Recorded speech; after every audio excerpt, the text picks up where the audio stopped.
Halo teman-teman, selamat pagi. Hari ini hari Minggu, teman-teman semua udah siap untuk jalan-jalan atau keluar rumah ya. Ya, hari ini hari Minggu tanggal 3 Mei. Jadi teman-teman di Hong Kong pasti udah menyiapkan untuk liburan hari Minggu ketemu teman-teman besok. Oke teman-teman, sebelum Cindy lanjutkan, gimana keadaan teman-teman TKI di Hong Kong? Semoga selalu sehat walafiat, dijauhkan dari virus corona, dan tentu saja lancar rezeki. Oke teman-teman, kita mulai membahas atau mengupdate virus corona hari ini ya. Kita mulai yang berada di Hong Kong dulu, karena teman-teman TKI semua kerja di Hong Kong, paling tidak juga ingin tahu gimana keadaan atau virus corona yang jumlah totalnya di Hong Kong. Oke, di Hong Kong hari ini tanggal 3 Mei jumlah pasien yang terkena virus corona 1040 dan yang meninggal 4 orang. Hari ini nggak ada penambahan, jadi nggak ada penambahan pasien. Alhamdulillah teman-teman, semoga hari-hari selanjutnya berjalan baik, virus corona udah berkurang dan tentu saja normal seperti sedia kala. Terus di Indonesia teman-teman sangat memprihatinkan, semakin hari semakin bertambah teman-teman. Jadi teman-teman yang sudah liburan atau cuti pulang ke Indonesia, hati-hati jangan sampai lupa memakai masker, tetap menjaga kebersihan, sesering mungkin cuci tangan, dan tentu menjaga jarak waktu keluar dari rumah. Jangan sampai teman-teman menghadiri atau berkumpul di kerumunan atau banyak orang ya, untuk menghindari penyebaran virus corona. Di Indonesia total jumlahnya 10.843 pasien, dan hari ini ada penambahan 292 pasien, totalnya yang meninggal 831. Terus di Taiwan teman-teman, beberapa hari ke belakang nggak ada penambahan sama sekali ya, tapi hari ini ada penambahan pasien 3 orang, dan totalnya yang terkena virus corona 432, sedangkan yang meninggal 6 orang. Semoga Taiwan cepat pulih seperti hari-hari sebelumnya, dijauhkan dari menyebarnya virus corona ya teman-teman, karena juga banyak TKI Indonesia yang bekerja di Taiwan. Terus di Jepang teman-teman juga banyak sekali jumlah total yang terkena virus corona, 14.305 pasien. Alhamdulillah nggak ada penambahan. Terus yang meninggal 445 orang. Terus di Korea juga banyak TKI Indonesia yang bekerja di sana, seperti di Jepang juga banyak sekali. Mungkin di antara mereka suami atau saudara teman-teman TKI Hong Kong. Totalnya di Korea 10.780 pasien, ada penambahan 6 orang dan yang meninggal 250 orang. Di Singapura semakin hari juga semakin banyak teman-teman. Padahal banyak TKI Indonesia yang bekerja di sana, juga banyak tenaga kerja asing yang bekerja di sana. Jadi totalnya yang terkena virus corona 17.548 pasien, ada penambahan 447 pasien, dan yang meninggal 17 orang. Di Malaysia juga ada banyak TKI Indonesia di sana. Totalnya 6.176 pasien, ada penambahan 105 pasien, dan yang meninggal 103 orang. Terus di Brunei teman-teman, totalnya yang terkena virus corona 138 pasien, nggak ada penambahan hari ini, dan yang meninggal 1 orang. Terus di Macau juga banyak TKI Hong Kong, maksudnya TKI yang bekerja di Hong Kong menunggu visa di Macau, atau ada juga TKI Indonesia yang bekerja di sana.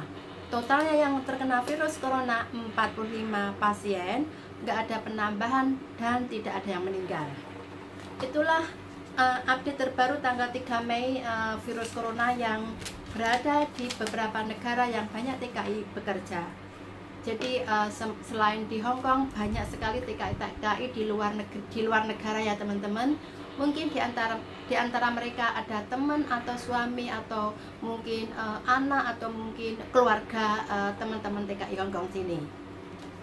Oke teman-teman, terus Cindy lanjutkan dengan pembahasan yang lain juga tentang masalah atau tentang virus corona juga, tapi ini tentang orang yang dikarantina. Tentu teman-teman tahu ya, kalau mbak-mbak atau teman-teman TKI pulang ke Indonesia harus dikarantina, ada yang di rumah, ada yang di center tempat khusus gitu ya. Ini juga tapi ini warga China sana, tapi dia memegang paspor USA. Terus dia juga punya KTP Hong Kong.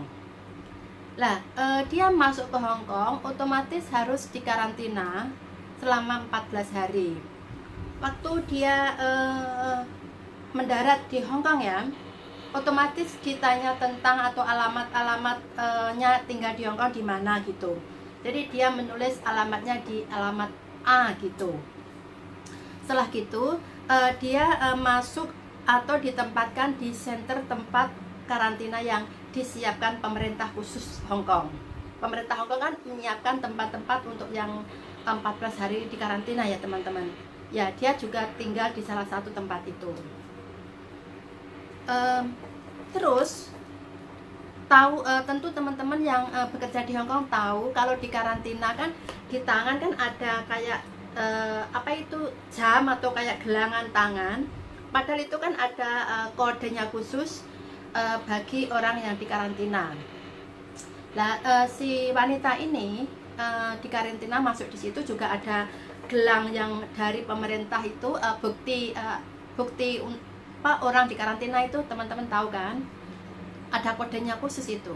Lah, malam hari dia keluar. Seharusnya kan kalau di karantina kan harus di lingkungan itu semua, nggak boleh keluar, kan sudah disiapkan tempatnya khusus, terus makanan ada yang ngantar, semua sudah disiapkan pemerintah, jadi nggak boleh keluar.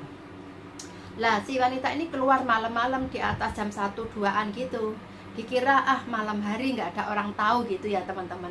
Akhirnya dia keluar, dia mengira nggak ada penjagaan lah, selain tempatnya juga agak jauh, maksudnya jauh dari keramaian. Terus di tengah malam lagi, tengah hari jam 1-2an gitu kan malam, pikir dia nggak ada orang yang mengetahui atau nggak ada orang yang melihat. Ternyata setelah dia keluar jauh dari tempat karantina itu, ada polisi yang bertugas atau yang mengawasi. Akhirnya polisi tadi melihat dia kan khusus di karantina, ada bukti itu yang ada kode di tangannya itu. Akhirnya didatangi dan ditanya. Dia ditanya alamatnya tinggal di mana, rumahnya Hong Kong yang dimaksud yang dia tinggal di Hong Kong itu di mana. Ternyata teman-teman, setelah dicek lewat apa itu KTP kan dikasih ke polisi juga, terus dicek ke pemerintah langsung. Ternyata yang dia bilang alamat yang dia tulis waktu mendarat di Hong Kong itu di alamat A, setelah dicek ternyata dia tinggal di alamat B. Nah, kalau di Hong Kong soal pemalsuan alamat itu kan bahaya banget teman-teman. Teman-teman pasti pernah mendengar memalsukan alamat atau memalsukan nama atau yang lainnya, itu kan bahaya banget, akan berurusan dengan hukum. Si wanita ini juga akhirnya setelah dicek ternyata dia menulis alamat si A, padahal dia tinggal di alamat B. Ya udah langsung dibawa ke kantor polisi dan diurus. Akhirnya dia harus masuk ke pengadilan. Nah teman-teman, sebagai info aja, teman-teman harus mengambil hikmahnya. Istilahnya janganlah kasih ke orang, maksudnya ke petugas negara atau petugas pemerintah. Kalau memang teman-teman itu harus mengisi data atau ada urusan yang diwajibkan menulis alamat, tulislah alamat yang sesuai tempat tinggal teman-teman atau sesuai alamat majikan. Janganlah menulis alamat salah, karena di Hong Kong kalau alamat salah atau memalsukan alamat akibatnya pasti dengan hukum teman-teman. Ringan atau beratnya itu nanti akan diurus sama petugas yang punya kewenangan untuk mengurus itu. Jadi teman-teman ya harus hati-hatilah, jangan sampai memalsukan alamat atau mungkin nama atau mungkin nomor telepon majikan atau gimana, pokoknya yang data-data tidak sesuai jangan digunakan, karena nanti akibatnya si teman-teman akan berurusan langsung dengan hukum. Nah itu sih cerita, ini kejadian nyata, bukan cuma cerita biasa teman-teman, benar-benar terjadi. Lah ini masih ada lagi juga masalah karantina juga. Itu tadi yang wanita yang bikin ulah ya teman-teman, harus berurusan dengan hukum, nggak mau mematuhi peraturan hukum ya. Dikira hukum Hongkong tidak ketat ya, mungkin perkiraan dia. Jadi mungkin dia nggak sekali dua kali memalsukan data kayak itu ya, akibatnya dia harus tanggung sendiri. Terus ini juga cerita nyata teman-teman, ini memang benar-benar kejadian.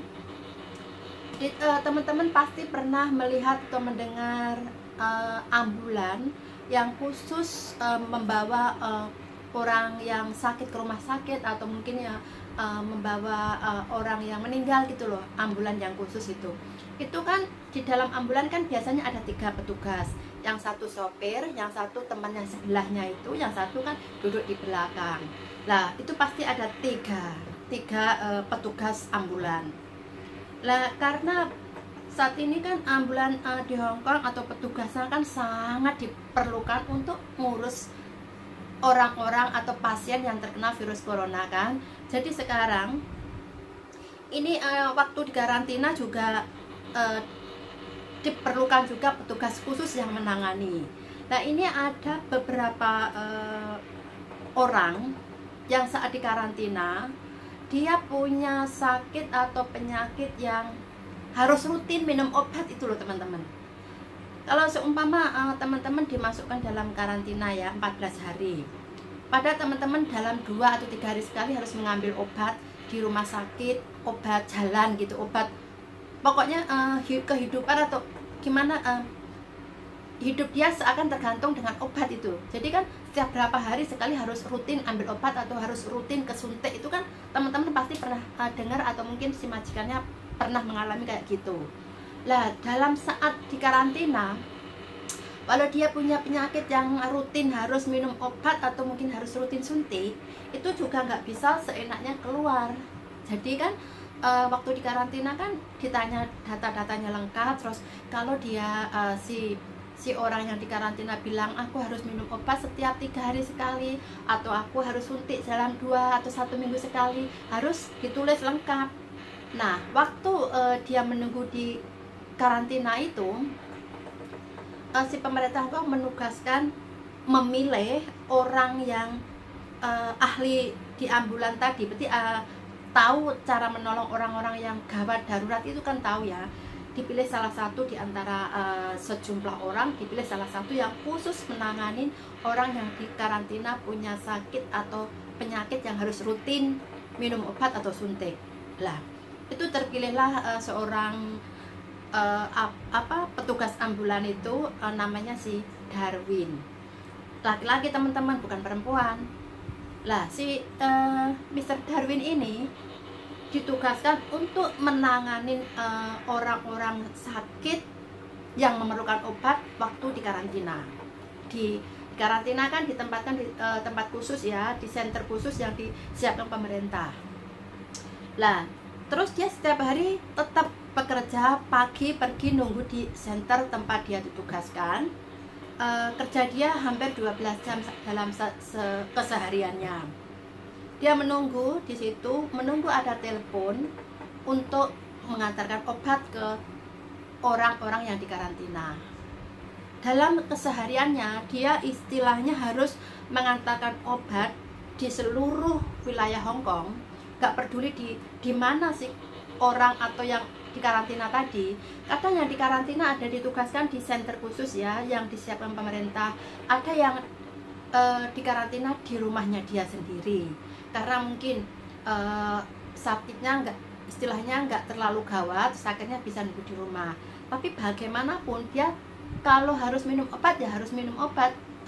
Berapa hari sekali harus minum ya harus minum, berapa hari sekali suntik ya harus suntik gitu. Tapi nunggunya ada yang di rumah, ada yang ditempatkan khusus di center yang disiapkan pemerintah. Nah si Mr. Darwin ini nunggu setiap pagi pergi ke center, nunggu ada telepon. Kalau ada telepon langsung dia pergi kemana harus mengambil obat.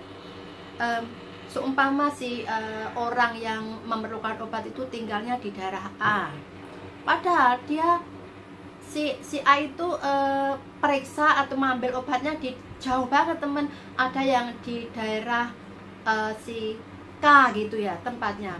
Jadi si Mr. Darwin ini harus pergi ke rumah sakit mengambil obat tadi langsung ya. Kalau harus antri ya ikut antri, kalau nggak antri ya itu untung dia nggak antri gitu ya.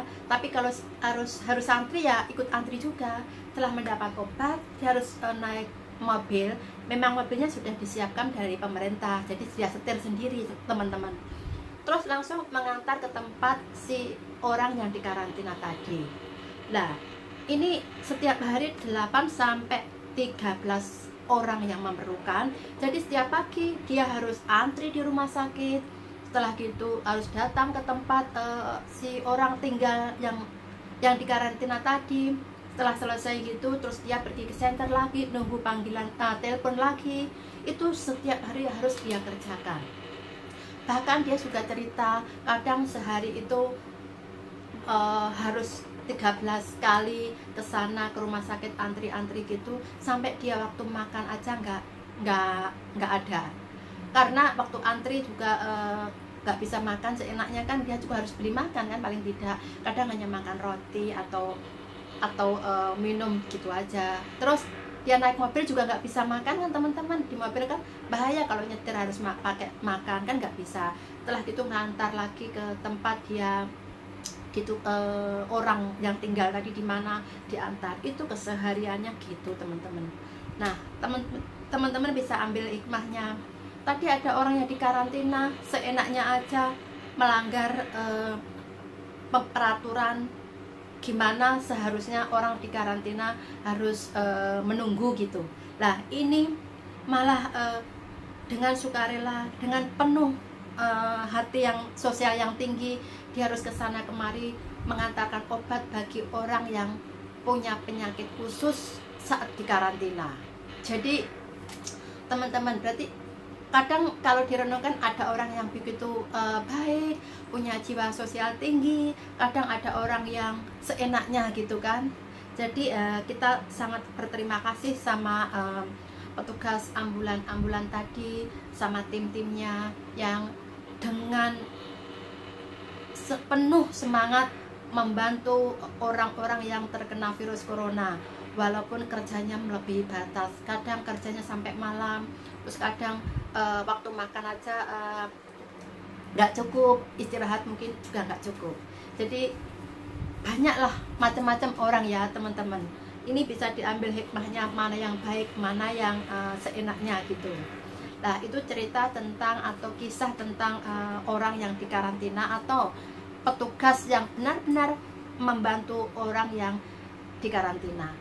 Jadi macam-macam lah ya, orang itu kalau dikarantina seharusnya harus patuh sama aturan yang diterapkan, jangan seenaknya. Karena kan orang yang dikarantina nggak tahu dia terkena virus corona atau tidak, dia kan nggak tahu. Jadi harus nunggu selama 14 hari baru tes atau dites lagi benar-benar bersih lah, itulah baru keluar atau pergi kemana dia suka. Tidak seperti si perempuan tadi. Lah berarti kan dia melanggar aturan-aturan yang ditentukan pemerintah. Tapi juga masih ada orang-orang yang baik, yang penuh sosial atau rasa kemanusiaan yang tinggi. Bener-bener walau 12 jam dia bekerja, dia dengan ikhlas mengerjakannya. Nah semoga teman-teman saat dikarantina harus mematuhi aturan yang telah ditetapkan pemerintah. Disuruh jangan keluar, ya ikutilah, jangan keluar. Karena semua demi kita sendiri dan demi orang-orang sekitar kita kan, demi kebaikan lah intinya. Oke, terus ini ada kisah lagi teman-teman. Kisah ini sangat menyedihkan. bagi orang-orang yang menyukai binatang. Benar-benar menyedihkan teman-teman. Kadang ada orang yang baik, kadang orang yang kejam, wah macam-macam lah.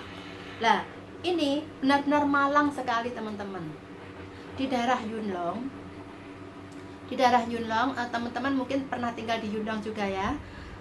Itu ada orang sedang berjalan. Dia itu waktu jalan mendengar ada gerak-gerak atau ada suara yang kayak merintih gitu teman-teman, nggak terlalu jelas gitu loh. Orang itu penasaran, lalu dicari di mana sumber suara atau gerakan tadi. Ternyata di sebuah plastik teman-teman, di dalam plastik yang ditali rapat sekali pokoknya. Mungkin kalau ada kecoak masuk pun nggak bisa teman-teman, karena terlalu rapatnya. Lah orang itu dengan hati-hati dibuka, gerak-gerak sama ada suara kayak suara yang nggak terlalu jelas lah. Setelah dibuka, ternyata apa di dalamnya teman-teman? Ternyata ada kecil sekali kucing bayi yang masih basah dan belum bisa membuka mata.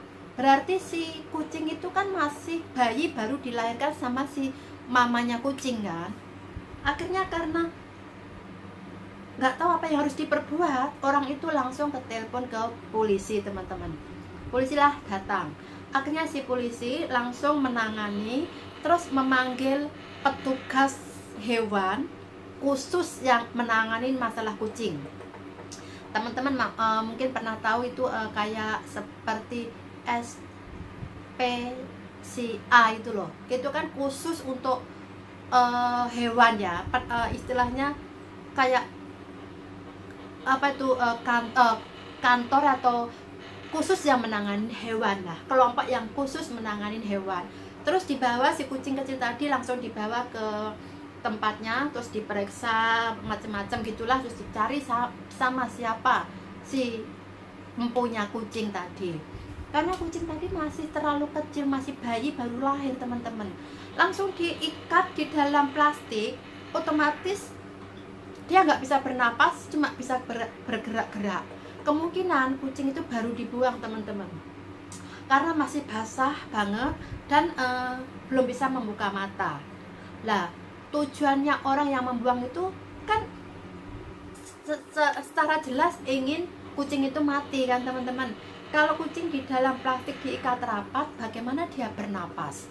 Otomatis kan dengan sengaja dia ingin membunuh si kucing itu tadi. Untung kucing yang malang tadi teman-teman bertemu orang yang punya jiwa sosial atau jiwa mulia. Akhirnya ambillah dibuka. Otomatis setelah dibuka si kucing tadi kan bisa bernafas, langsung bisa miung itu kerasnya, seakan nangis teman-teman. Terus karena si orang itu mungkin nggak tahu gimana cara menangani kucing bayi, akhirnya telepon polisi datang, dibawalah si kucing itu ke tempat yang khusus menangani kucing. Akhirnya setelah diselidiki gini-gini, ya tertangkaplah orang yang punya kucing. Itu bisa masuk hukum teman-teman, karena dia dengan sengaja membunuh hewan. Padahal hewan di Hong Kong, kucing dan anjing itu kan dilindungi teman-teman. Teman-teman jangan membuang kucing atau anjing sembarangan, karena gimana kalau ketemu orang atau tertangkap, teman-teman bisa kena masalah hukum. Karena anjing dan kucing itu dilindungi banget teman-teman. Lah kalau memang si orang itu nggak suka kucing, atau mungkin kucingnya di rumah terlalu banyak, seharusnya dia bisa membawa kucing-kucing itu ke tempat yang khusus menangani kucing-kucing, dikasih ke dia nggak masalah, atau mungkin dikasih ke teman-teman yang lain juga nggak apa-apa. Jangan kucing masih hidup ditaruh di dalam plastik, berarti dengan sengaja pengen kucing itu mati. Lah itu bahaya teman-teman, karena di Hong Kong sangat melindungi kucing dan anjing. Nah di balik cerita ini, maksudnya di balik kisah ini, berarti kan si kucing malang bertemu dengan orang mulia ya teman-teman. Ya Kalau si kucing itu bisa bicara, dia begitu berterima kasih dengan orang tadi, teman-teman. Karena dia udah keluar dari empunya atau orang yang merawat dengan jahat tadi, dibuang, ternyata malah ditemukan orang baik yang punya hati mulia. Jadi kita bisa mengambil hikmahnya, kalau belum tentu kita keluar dari orang jahat terus ketemu orang jahat lagi, belum tentu, teman-teman. Kadang kita juga bisa ketemu dengan orang baik. Oke, teman-teman, Cindy akhiri cerita atau ulasan ini karena udah terlalu panjang. Besok Cindy akan cerita atau akan bahas masalah yang lain yang mungkin juga seru atau menarik buat teman-teman. Nah, kalau teman-teman menyukai, teman-teman bisa kasih komentar di bawah dan bisa subscribe, like, dan share. Pasti Cindy terima atau Cindy akan bikin menuju yang lebih baik lagi. Oke, teman-teman, ketemu lagi besok dengan ulasan dan kisah yang lain. Terima kasih.